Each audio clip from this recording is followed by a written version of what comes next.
Hello, everyone. How are you? Welcome, welcome, welcome to the afternoon call. This is 2:30. The call is entitled,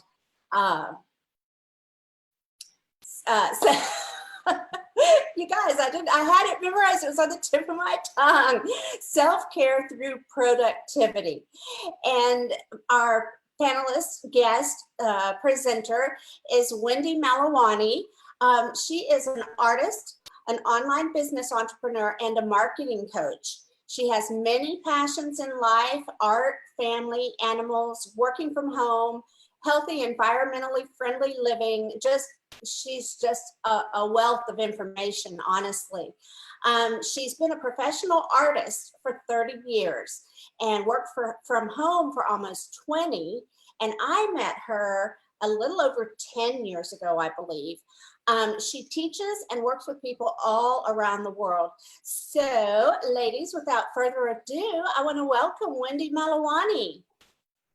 Hi, Wendy. Hi, well, great. Thank you for the wonderful introduction there. And yeah, it's just, I'd like to share some of the experiences that I've had throughout all my journey. And so it's wonderful to be here. And thanks, Cindy. It's been a pleasure knowing you for as long as we have. And so let me just hop right into the topic here. First of all, as a creative ADHD person, and also a teacher and coach, I just know really how important having systems and routines in place are about, and being productive. And working from home, you know, this whole COVID-19 has just been kind of part of my way of life. I'm used to working at home. I'm used to, I have to set routines for myself, because if I don't, then who knows what will happen. So, but I just wanted to talk for those people that this is all new to them. They, may have never worked from home, and they may have kids at home, and now they're having to go through the whole homeschool thing. I mean, that's what I did as a single parent. Even I had 3 little kids at home, homeschooled them, and now mine are all grown up and big. But I had to figure out a system so that I could work and educate them and do all the, everyday life kind of things. And the thing about it is that especially in the situations now, everybody's there's this uncertainty. And so it can be scary. It can also be, a lot of people are used to that regimen of they get up, they go to their job. And when suddenly that's taken away, it can really, I've talked to a lot of people, they're like, just in a state of depression, and they're just out of their routine. So having a at-home routine is really important, because what I do, and I've got it over here, I created my own book. You can see right here. It's called the High Productivity Bullet Journal Planner. And a while back, I also have an Eidolon calendar. I've got to have both, because otherwise I will forget about things. I have no concept of time. And so I have to have little reminders. I even have reminders on my phone that tell me that it's 10 o'clock or 4:30 or whatever time of day it is. But the reason I created this is having it in paper is helpful too. And then the other thing is, I originally started with just a bullet journal that I wrote down things. But for my business, I have specific things that I track that just help me to keep on track and help me to be feeling productive. And if you don't feel productive, then it can really affect your whole well-being. So I have down in my book, and I would recommend people to do things like this in their own type of planner or on paper, is to even include things like, I have my goals. So I know what my goals are for the day, for the week, for 30 days through 90 days. And I actually have a vision board that I know what my goals are for the whole year. But having that in place just helps you to just feel more productive and feel like you're getting somewhere. I also have like an idea dump page. And so I keep all that stuff there, because it just helps me to be more productive and then feeling better at the end of the day. So I also am actually working on creating a course that's high productivity strategies for creative ADHD entrepreneurs, marketers, and busy people, for just that reason, that it's just helpful for people, especially that have ADHD, to keep on track. So let me kind of dive into what I'd like to talk to you about today. We really all have the same 24 hours, 7 days a week, and it's our choice on how we use that time. So instead of just letting like the day get away from you, and I've done that before, that's really easy for me to do, because being creative, I just suddenly like, oh, I could do this. And I like dive into something, and all of a sudden I'll look and be like, oh, wow, it's like 4 o'clock in the afternoon. What happened? All the things that I had planned didn't get done. And so then you go to the end of the day and you're feeling down because you're like, oh, I just, I stayed in my pajamas all day. I didn't do anything. And so it's just, it can be discouraging. It can be, depressing, quite frankly. So it's really important to schedule time for all the parts of your life, everything that's important. So not just if you're running a business or you're working at home, not just the business aspect of things, but you have to schedule family time, fun time, exercise, and just make sure you plan out your day so you're not on the opposite end of things. I can do the same thing. I can get focused with business and I'll be at the computer for hours. And then all of a sudden I'm like, I'm being productive because I'm overworking myself. So you need to make sure that you're planning the time for the other important aspects of your life. So what I would say is, whatever you're doing is always set at least 3 goals for yourself for that day. And I'd start with 3. If you get them all done halfway through the day, then make 3 more. But instead of having like a big list of things that you're doing, just start with 3. And around these times, it can be as simple as, I'm going to make the bed, I'm going to take my shower, and I'm going to walk the dog. It could be that simple. Or it can be, obviously more challenging if you're feeling up to it. But by setting at least 3 goals like that at a time, then you have that sense of accomplishment. Wow, I did it.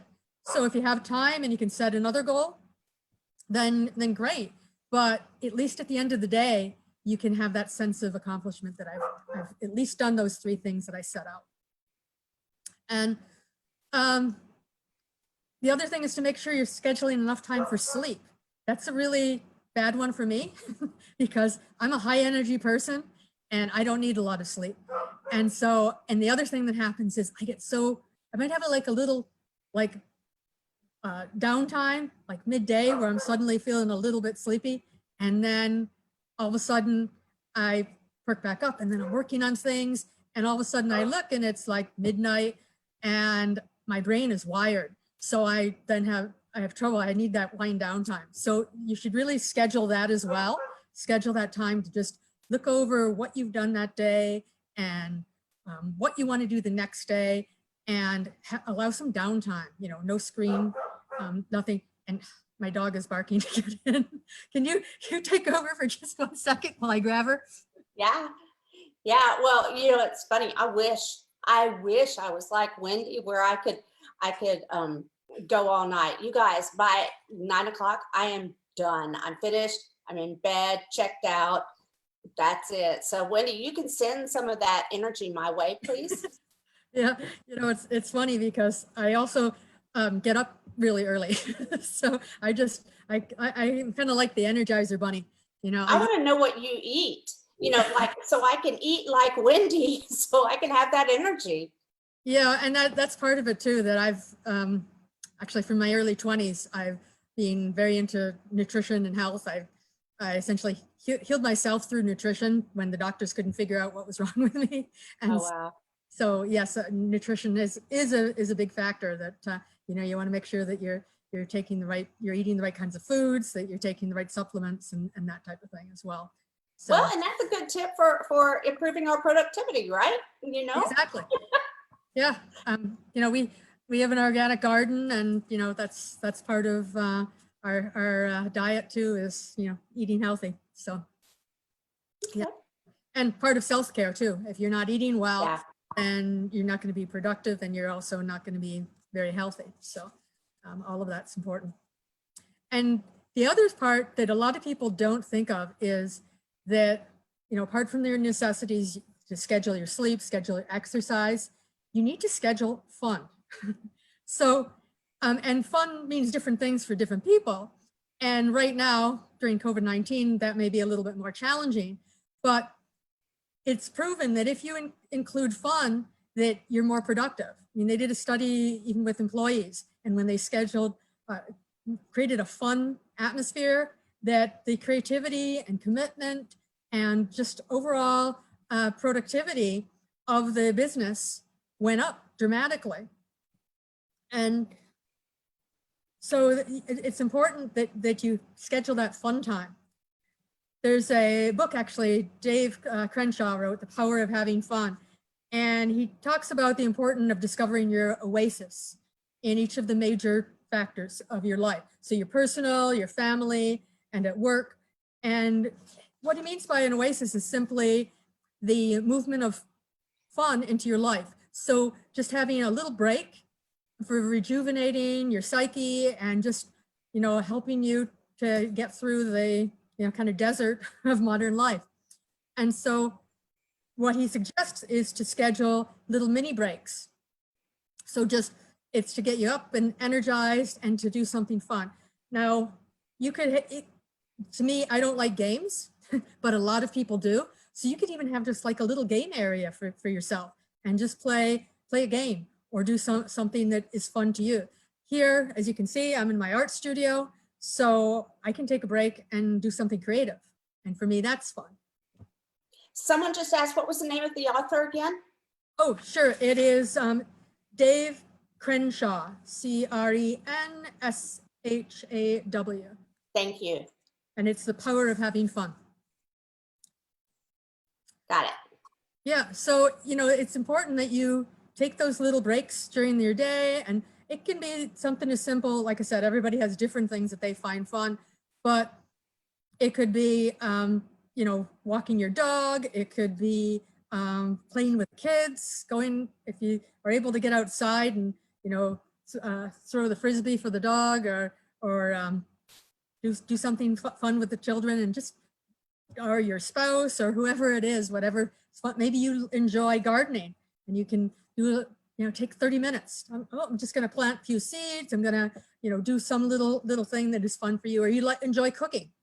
So take a break and maybe try a new recipe that day, or do something and kind of switch it out. So if you're doing always the same thing for fun, then sometimes it doesn't become fun anymore. So you want to try to, you know, change things up a little bit. And if you're not doing that, what can happen is you can end up frustrated, you can end up less focused, and obviously less productive and tired. So for me too, I have to get up and move. I don't usually, I sit for part of the time, but even in my business, if I'm sending messages to people, I will use my phone and walk, and I'll send voice messages instead of texting. You know, if I'm sitting at the computer, I don't want to just be sitting. Plus the fact I've got mild scoliosis, which I've had for years, but if I sit in one spot, then my back starts bothering me, and then that ruins my productivity, because then, you know, I'm in pain, I'm tired. And so for me, I have to get up and move around and change things up. So, and especially if those of you that are working from home, if you're on the phone a lot, walk. It also, apart from the fact that it gets you moving, your energy level is so much better when you're moving and talking to people. So, and then, like I said, just find your own. I would encourage everybody to brainstorm a list of what they find fun. And don't even think about COVID-19 right now. Just write everything down that you think is fun, even if it's something that you can't possibly do right now. But what that'll do for you is, obviously when this is over, you'll have some list of things, but then you can take that list and say, okay, I can't go skiing, but what could I do that would be, that I could do? Maybe it could be, I could plan my skiing vacation. So that might be fun for you. Since you can't do that activity right now, you know, go online and say, oh yeah, I'm going to go here, and this is what it's going to look like. And that's fun, is creating your plan. So that's what I encourage people to do, is just, and then what happens is you have this repertoire of fun things you can just put into your schedule. And I'd encourage everyone to schedule at least 30 minutes of fun a day. More is even better. And especially right now, we're stuck at home anyway. You have lots of time, so you may as well, integrate more fun time just to help you through, the what can be depressing for a lot of people. Especially, I'm really fortunate. I live on an 8-acre hobby farm with lots of rescue animals to keep me busy, and I'm not enclosed. But I mean, for those people that live in the city and they really, having trouble just getting even out, or maybe only have a little postage stamp of a backyard, it's important to include some fun. So I also have some high productivity tips that I actually have a Facebook group, high productivity entrepreneurs. And in that I did a Facebook Live series where I shared some of the strategies and things that I use. But a couple of them are, I combine activities because I'm a person that likes to be busy and doing. And so when I'm going for a walk with a dog, I also have Audible plugged in. So I am doing self-development. So I'm listening into an audiobook, or I'm doing something else. Same thing if you're having to do something boring, like cleaning, then put on some music to make it fun. Or again, you can listen to, I have a little, I love this little thing. It's just a little Bluetooth. And so while I'm doing other things, I can be listening to self-development books, and I have Audible, so I use that for a lot of things. The only downside is that my family members sometimes don't realize that I'm listening to something, and they start conversations with me. And I'm like, I'm on a call. So, but other than that, it works really well. The other thing, I have what it's called tomato timer, and it is a little timer you can have on your laptop, and you can set it for whatever time slots you want. But I think the default is it does 25 minutes on working and then 5 minutes off. And you can adjust it if you wanted to do like 45 minutes and then 15 minutes off. But it prevents you from just sitting at the computer and doing what I can do is get lost in what I'm doing. And do you have that? I'm over here raising my hand. Can I say something? Sorry. I have been doing that same thing. I do 15 minutes, and I've been doing it for years. So I don't do it every day, all day, but sometimes when I feel like, okay, I need to get productive today, I will do 15 minutes and I'll say, okay, 15 minutes for this, 15 minutes for that. And then I'll just keep going in the circle and get a little bit done on each task but then I'm breaking it up. And my husband used to laugh at me. He probably still would if he's ever home when I'm doing it, but I try not to do it because I don't want to be laughed at, but yeah, he would think, you are so nuts. I say, you know what? It works. Go away. So yeah, that timer is a great idea. Yeah. And like I said, the same thing for my phone timer. I use that a lot. And it's kind of funny because I'll be out somewhere and my timer will go off, and they'll think that it's like an alarm that I need to be somewhere. And I'm like, oh no, that's just my 10 o'clock timer to let me know it's 10 o'clock. Because otherwise I don't know what time it is. And I'll purposely set timers for things that I do need to do or go to.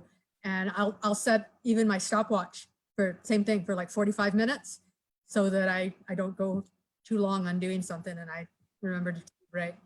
So those are some really, really good tools. And then just, I have a lot of business productivity tools that I use for the same type of thing, just to keep me on track as far as, knowing who I need to follow up with and that kind of thing. There's a really good, it's almost like a screensaver, but it goes on your browser. It's called Momentum. And I use that every time I open a new tab. It has my Momentum page on it. It's got like an inspirational picture, and it'll ask you at the beginning of the day, what's your goal for the day?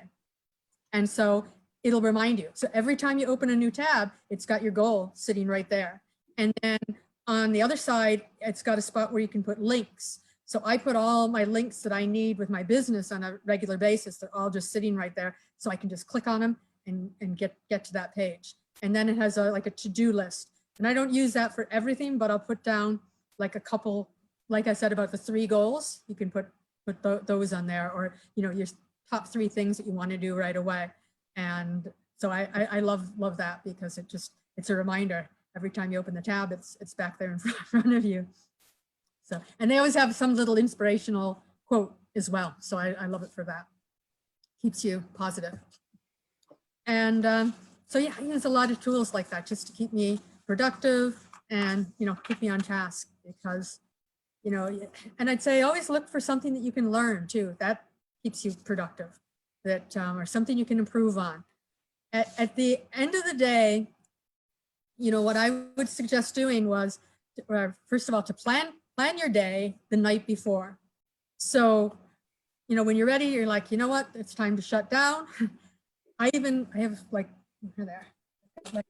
this size Post-it note, and I'll stick that even right in my planner.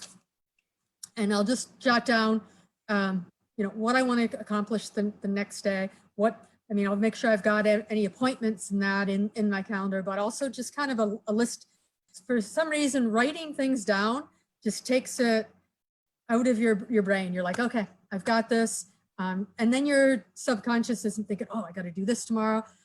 And the same thing, if something pops into my head that I have to do, I write it down somewhere. Or even I'll take my phone and I'll put a voicemail message into myself. I've got like a little note. Everybody has that little note thing in your phone, and I'll just record my voice. And because if I don't take that idea that pops into my head, I'm afraid that I'm going to lose it. And so what's happening is it's just churning in my head, because I don't want to forget that, And so just doing a brain dump for me on paper or into my phone just helps. And it helps you to go to sleep better as well. So if you plan your day the night before, and then also just review in the morning, first thing in the morning, and at night, what your goals are. And I always put your goals in positive terms. So you want to have it, you know, in the present moment, like, you know, that you're grateful for what has happened. And it just doing that morning and night just helps you to be able to achieve what it is you're looking to do. And also at the end of the day, no matter how good or poorly the day went, write down 3 things that went well. And what I mean by went well, even if it was something that was not so good that happened to you, perhaps what went well was you were able to not let it overcome you. Or, you know, so there's always something good even in bad things. So if you look for those 3 things that went well, it just helps you to be in a better mindset. And also something that you learned that day, you know, because really there's always something to learn. And when you approach life with being a continual learner and learning something new each day, it just helps you to feel like you've been more productive. So even if it's something that didn't go the way you wanted it to, if you learn something from it, you know, how will I avoid that happening again? Then that's something, you know, beneficial and something that can make you feel productive, even on, you know, something that in the face of it looks like it's, you know, unproductive and kind of a downer. Yeah, one of the things when I was a little girl that my dad used to do when he would put me to bed, he would come put me to bed, we would say prayers, and he would say, Cindy Kay, what did you learn today? And, you know, sometimes that sticks with me at night. I will remember that. And I'll, you know, when I tuck myself into bed, you know, I will remember him saying, Cindy Kay, what did you learn today? And yeah, so that, and I think that's a good way to kind of put closure on your day. Is like, let's look back and see what basically it's being grateful at the end of the day so that you're in a good place in your heart when you go to sleep, I guess is. Yes, exactly. And I think especially during all of what's going on, it can be hard for people to see the good that they have in their life. And by being grateful for all the things that you do have, and sometimes that's hard at times where you're thinking, you can be in a down mood and just think, I'm not grateful for anything, everything's going wrong. But if you say, well, you know what, there's people that have this worse. And so even if it's something as, I'm grateful that I am healthy. I'm grateful that I'm in a safe place. I'm grateful that I have food to eat, and think about, there's always somebody that has it worse than you do. So you're grateful for not having it as bad as somebody else, and that it just puts you in that position, like you said, where you're in a better place and more good things are going to come to you when you're grateful for what you already have. So it's just, a lot of things that during this time, it's just helpful to keep on a positive note and get your mindset in the right place so that you can not only be more productive, but just feel better about what's going on. So I've got is that all the hot spots you wanted to hit on? Yeah. And if you've got questions for me or other people have said questions that I didn't, you want to bring up, then we can just kind of have a little back and forth discussion of the topic. Well, I took I've been taking notes, and I've had a couple comments on my feed. Now I know this is being shared and there's some comments I can't see, or maybe some comments that I can't see, but what I can see is just these two comments were: good idea, plan a future fun day trip to do what you enjoy. So they like that. And then they said, yes, they're a list person. Thanks for mentioning that. So, and some people aren't list people, or I remember one time I was when I was younger and I was learning to be a list person, someone kind of judged me for it. And, that set me back, but that was in a time when, that was a long, like 30 years ago, time ago. So now it's much more the norm to be a list person, So question though, have you found that the business people you mentor, because I know you mentor business people, have you found like they feel their life is different if they hadn't been using this planner, not necessarily yours, but just the concept of using a planner, and then they do start using it? Do they tend to be more challenged, or they tend to feel like, oh, this is so much better? I think generally most people feel like it may be a little transition to start using it, but once they do, they feel like they've got more control of their life by using a planner. And yeah, I can imagine that, and I bounce back and forth. It's kind of like, falling off the wagon type thing. I'll get really good about it, and then I'll not, and then I'll get really good about it, and then I'll not. But I do, in retrospect, feel like that is very, very helpful for me. It's just I'm not always really good at keeping myself motivated for whatever reason. Do you ever have that trouble, or are you just so darn? No, my problem is that because I'm so highly distracted that I need to remind myself and get into the daily habit. And when I've had times where like life gets busy and I get off that track, and then I have to get back on to making it a daily habit and keeping it right in front of me. And what I liked about when I had really a hard time finding a planner that worked for me, which is the reason that I created my own, because none of them had enough space for everything that I wanted to put in it. And like I said, I kind of start my day early and I end my day late. And so there wasn't enough space. And then the other thing that I need to, because I'm visual and I need to kind of see my week, a daily planner doesn't work. It has a lot more space, but I'm only seeing that day, and I need to see at least, I need to see the week and where it's going.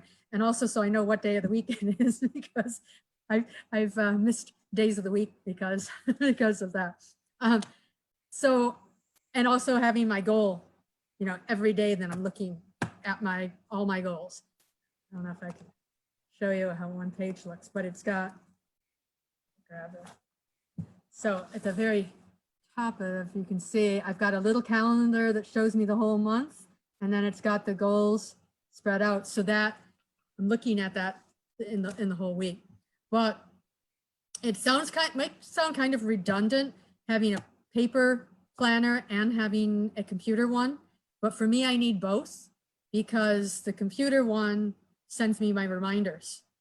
And because otherwise, even though I've got that right in front of me, I can still get distracted. I'll be, talking to somebody or working on something, and then all of a sudden it's like, oh shoot, I just missed that appointment. So I have to have the little dings going off on my phone just to remind me, and just having both. But I find physically writing things down just works better for the way my brain works. And that was a question I was thinking. Do you feel like physically writing it versus a computer, like your calendar, your Google Calendar or whatever, you prefer the physical, the handwritten paper in front of you to the computer-based one? Right, I do both. And then the other aspect with because I have this right next to me, if I'm talking to somebody and then I make an appointment, I'll write it in there and then I put it in my Google Calendar. So I definitely need both. I mean, a lot of other people may not be as distracted as me and can use one or the other, but for me, I definitely need to have both. And because, see, I have not quite a photographic memory, but I remember, like, I picture words in my head so that I can, like, I'll then I can even picture like what my calendar looks like, and I'll be like, oh yeah, that's kind of like scroll down the page in my mind, and then I'll see where things are. So that's why I think the writing things down just helps my brain. Right. So here's a question for you. What would you suggest would help someone who tends to have some ADD tendencies, easily distracted? Yeah, so what would you suggest? I'm guessing maybe to help someone who tends to have those tendencies to be easily distracted. I'm thinking maybe what they're saying is to get started being more productive. Where would the first place to be to get to become more productive? Now it's funny because I've had people tell me that, wow, Wendy, you're so organized, but I'm not organized at all. But what it is, they see the systems that I have in place. And for me, you need to develop those routines, and once they become habits, then that helps you keep on track. So in an instance is my keys. I always have my keys either attached to me or I have them hung in the same spot. And if I don't, then I'll lose things and I'll look forever. And my son, he's 23 now, I think. I forget. Let me see. Yes, he's 23. So they just all had birthdays. So, but he is very much like me, except the difference is when I was young, I was also a bit of a perfectionist. And so I needed to make sure I did everything right. So I developed systems in place. My son doesn't have that perfectionism, so he tends to be scattered. But I told him, you gotta set systems for yourself. And that's why even the simple thing of the phone, use your phone alarms just to remind you. If it goes off at, like for me, my 10 o'clock alarm reminds me that, okay, I better, it's time to get out into the office now. And so, and I have other alarms through the morning. So it's like, oh, that's that alarm for this, that alarm. And so it may sound crazy having all these alarms going off, but for an ADHD person, setting those alarms, it helps you to keep on track. And the other thing is that you need to have a place for everything. Like my son would lose his wallet. Now that could sound normal, yeah, everybody can lose their wallet, but he would lose his wallet in his room for days and he couldn't find it. And so I told him, when you come home, you need to get these routines. As soon as you walk into your bedroom door, take your keys, take your wallet, and put them in your special important drawer, or develop those habits where it goes there. And the more you can develop those routines where now I do this, now I do that, and it becomes a habit, then the more you'll keep on track. And when I explain to my kids this, my son in particular, because he's ADHD like me, and he realized, like I said, that I have to have things always in the same spot, because otherwise I'll lose them and I'll look for days for them. And so he said, "Oh, Mom, we must have drove you crazy." because yeah. because he realized that by putting things in different spots, it just and it's even like in my drawer, I have my utility knife. Now my husband will say, "Can I?" "Oh, I don't know. He has a bunch of them too, but he doesn't know where they are." "Can I use your knife?" "Yes, but put it where it belongs," because otherwise I go to get it and I'm like, "Where's my knife?" So that's what I would say for anybody that's ADHD. If you can simplify your workspace too, because for me, visually, I can get visual overload if things are too busy, and I'm like, where the heck is that? I don't know. It could be right in front of me, but I don't see it because there's too much stuff getting in.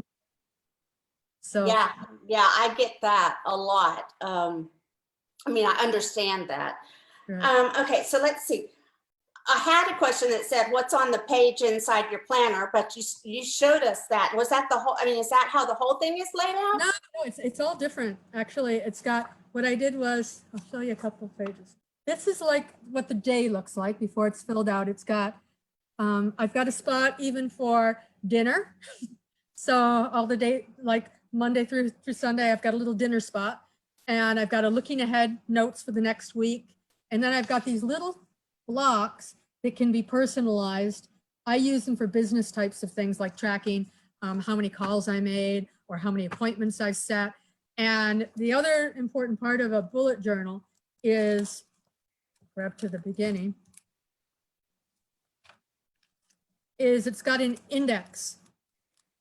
And then each month I have like a monthly goal. Let me get to a monthly page here.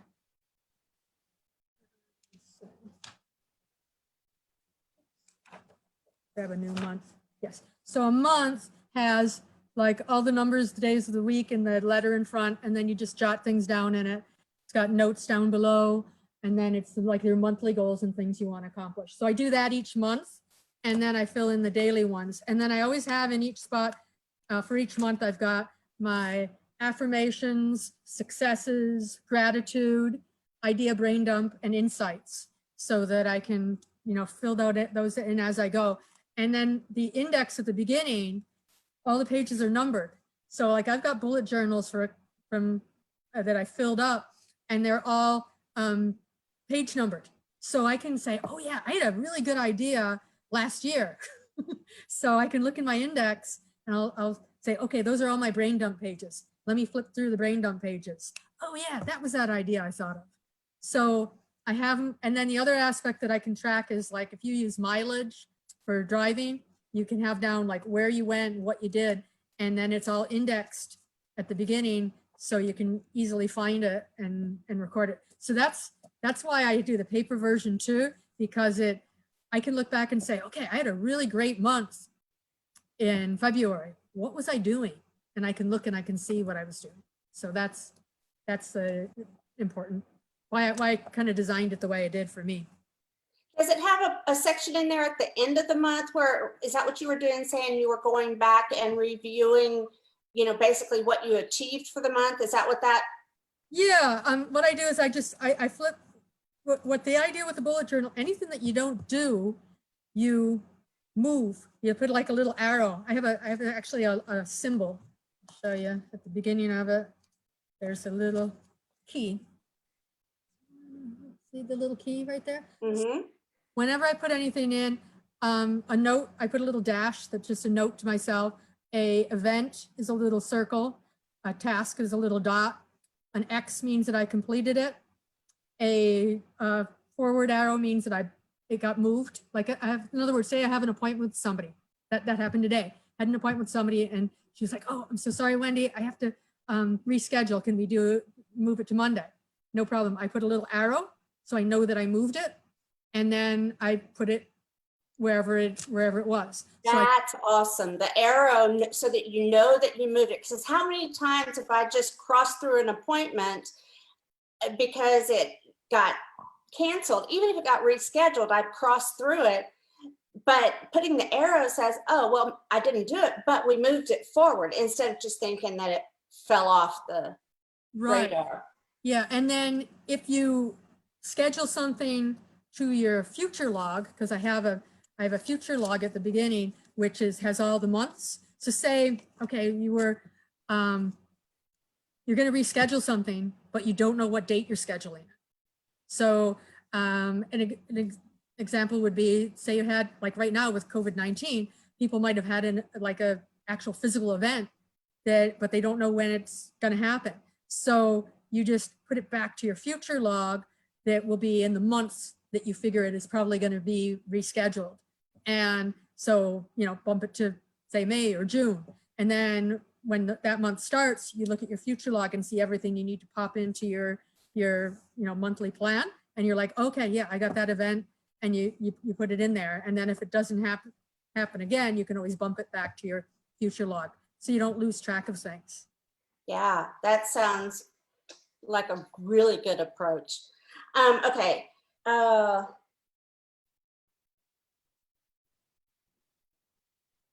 So how do you, Wendy, identify your goals, and how do you help your clients or your business partners or whatever? How do you help them to identify their goals?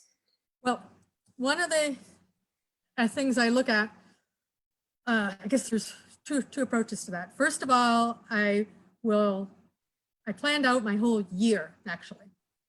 So how long did that take you? Let me just stop you. How long does it take you when you sit down at the beginning of the year and plan out your year, your goals for the year? How long does that usually take you?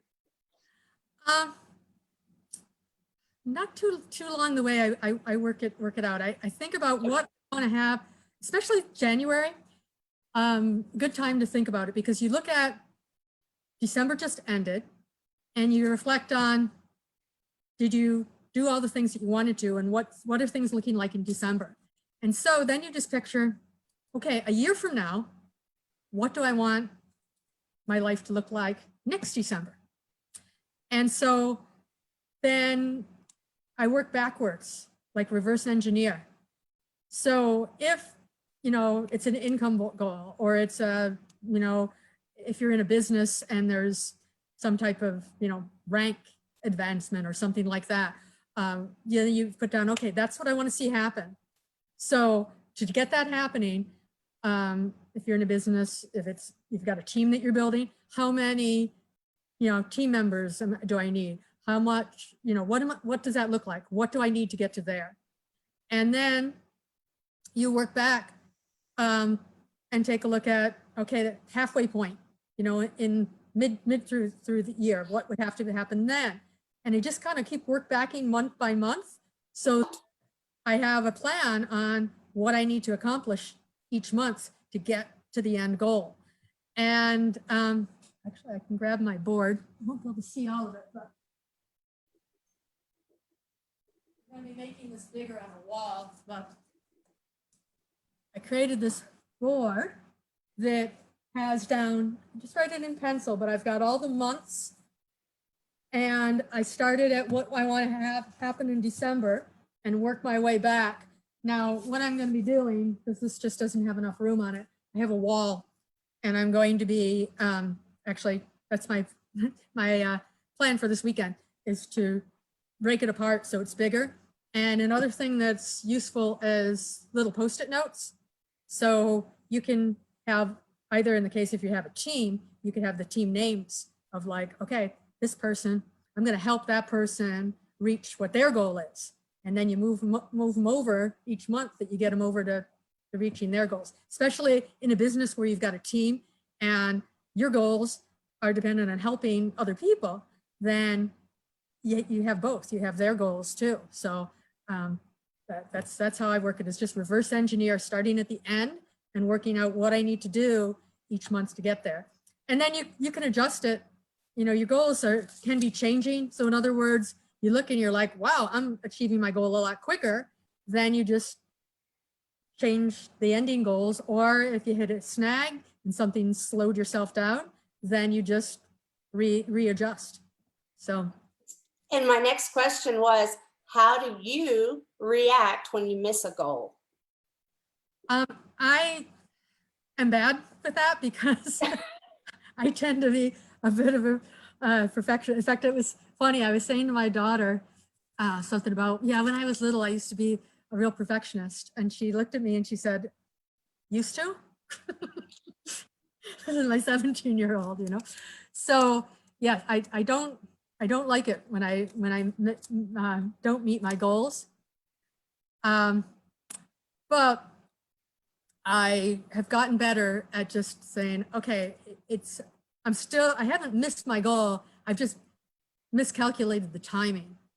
Oh, I like that. I haven't missed my goal. I just miscalculated the timing. Oh, that's a quote. So yes, so I just readjust and I'm like, okay, I'm still getting this. I just will recalculate a little bit. So that's why my vision board is changing. It's kind of fluid. Okay, sorry, I'm slow at writing. No problem. And yeah, so I always look at it, you know, it's not a failure. It's just, you know, you just readjust the timing. And yeah, love it, love it. So can I ask you, I know we kind of touched on this offline, you know, last week or the week before, whenever, is it possible for anyone to get a copy of your planner that you printed for yourself? yes, it is. The only thing I have to do, when the publisher that I used originally, I got it as just, see how it has a spiral now? I got it as a regular book because that's what my bullet journals that I was using were like it was a bullet journal that I got at like the Office Place or Michael's has the bullet journal, and they lie flat. And I didn't think about the fact that when I got this published, it didn't lie flat. And so, especially I'm left-handed, so it was really bad that it didn't, but even for anybody that's right-handed, it didn't lie flat enough to be able to have it open. So what I did, I took it to Staples and I had the spine cut off of it and put a spiral on it so that I could still use it. So I have, looking at other printers so that I can get a spiral binding on it. So I have to get that up to a different printer. But yes, the answer is yes, it's coming soon. Once I've just been so busy that business has been going so crazy with all of everything going on with COVID-19 that it got pushed to the side a little bit. So once I get that up to the new printer, then people can get a copy of it. Awesome. So if someone wants a copy, how can they reach out to you? Or if someone just wants to learn from you or just connect with you or maybe clarify something, how do they find you? Yeah. The easiest way is either on Facebook. My ending Facebook is just W Malowany, Malowany. So they can just friend request me, just send me a little message. Hey, I saw your Facebook Live, and they can put in a friend request or a message. That's probably the easiest since everybody here is on Facebook. Also, you can email me, and that's easy too, at wendymalowany.com. And again, the spelling of Malowany is Malowany. So that's probably the best way to reach out. And you know, I'm on Instagram and everything. Actually, if you just Google Wendy artist, you'll find my art website too. It's just I went to your art website. Hold on a second. Let's see if I can find this. Girl, I accidentally downloaded your whole CV. You guys, her art credentials, I guess is what we would call that. Her resume of art works or events or whatever recognitions, it's like forever long. That's incredible. So that's neat that you've taken your passion we've talked about that this week, taking your passion and look over the years how much you've accomplished. That's really incredible. So Wendy Artist, Wendy Yeah. Artist. Yeah, pretty much. You just type that in and you'll find me. So and it's funny too, because around the area where I live, you know, people say about, because I was teaching some art classes here in my studio, and you just, and really any local city, Port Coburn, St. Catharines, and my my website comes up, because all of the things that I learned with online marketing over the years, I put into building my website. And so well, that's very effective. Do you teach people how to do the online marketing as well? I know you do business mentoring, but what about the marketing? oh yeah, I'm not sure. Well, you probably remember, Cindy, about 10 years ago, I had a business training website, and it was a members website. I don't have that up. I'll still have the videos. That's where the little squares, the little boxes came from. I remember those boxes. Yeah, and so yeah, I had all the old training videos. I don't have the website up any longer, but I have them all in my Amazon S3. And I was looking, I was like, oh, I have to download these and put them up onto YouTube for memories for some of our friends that we worked with, and for good laughs. That was when we were doing webinars before you could do Zoom, where you'd see your faces. It was just, you know, a slide presentations in your voice, and you'd put a picture of yourself so people could see who Yeah, and so for anyone, for everyone that's watching, that's when I met Wendy, was back when we were both doing internet marketing. So yeah, and we were very, very active in it way back then. So, well, do you have any parting thoughts for everyone who may feel just kind of like they just don't feel motivated to get productive, but yet they want to be productive, but yet the fact that they're not being productive frustrates them? Just any last words, any last tips, any last encouragement? Yeah, I think I would just start by, you know, just what we talked about is just looking at what you're grateful for. And then just starting with like I said, the 3 goals. Just start out with, you know, tomorrow I am going to do these 3 things. And just the fact that you're, you know, write them down, put them on a little Post-it note, stick them on your computer screen or on your fridge or your mirror in your washroom, wherever you're going to see it. And then just start there. And the fact that you've done those 3 things, you know, the next day, just take it in baby steps if that's what you need to do. And as you accomplish those little baby steps, just going to give you the confidence and just the peace of mind that, like, hey, I did that. I'm just feeling better about myself and where I'm at. And then keep in mind too that a habit takes at least 21 days consecutively to build a habit. And to turn that habit into a lifestyle takes at least 90 days. So if you can start and say, I am going to, for the next 21 days, and actually the course that I'm writing is based on that concept. I've got it's going to be little chunks of learning, like 10, 15-minute videos each day for 21 days. And all of them have an action, like homework. Something simple, something easy, but that's the whole reason I designed the course like that, so that it is getting the person into those 21 days of habits. And then once they've gone through those 21 action activities, then they're going to just take and apply that for the next 90 days to make it a productive lifestyle. So what is the official topic, or I don't know if you have a title or if you're ready to release the name of the course, but what is it going to be? Who's going to be interested in it? What's it going to be about?